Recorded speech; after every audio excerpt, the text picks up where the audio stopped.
So the first step is to review the current vision, mission and purpose. This step can be quite short and easy, or very complex and difficult. It involves clearly defining why and for whom your organisation exists. The Constitution or other governing documents are a starting point, but they rarely provide enough detail, so you'll have to go further and determine if the leadership team, board and staff have a consistent view on this or not. The key questions to answer here are: why do we exist? Who do we serve? This needs to be defined precisely in regard to demographic characteristics, such as age, gender, location and other factors.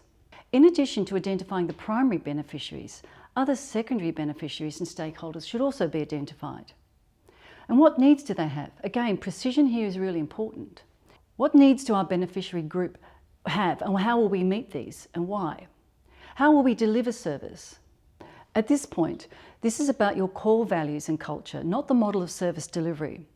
For example, faith-based organisations may include statements that they will deliver services consistent with the principles of their faith. Human services organisations may make statements regarding their values, such as, we deliver services with respect for the rights of the individual, regardless of race, age or gender.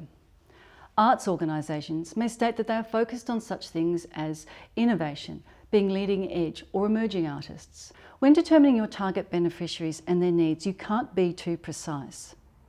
It can help to think about the potential conflicts that may arise, particularly for frontline staff, if you're unclear about any of this.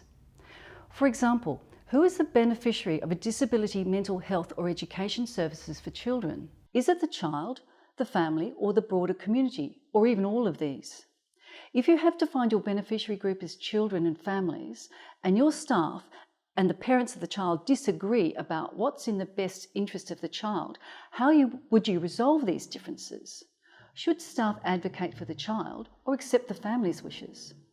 In answering these questions, it can also be very helpful to define what your organisation will not do. That is, who it does not serve, which services it will not provide, and which values it will not accept. This stage ensures focus and precision in the development of strategy. If your team is uncertain about the beneficiaries and services, the scope for reviewing the operating environment should be extended to adjacent sectors.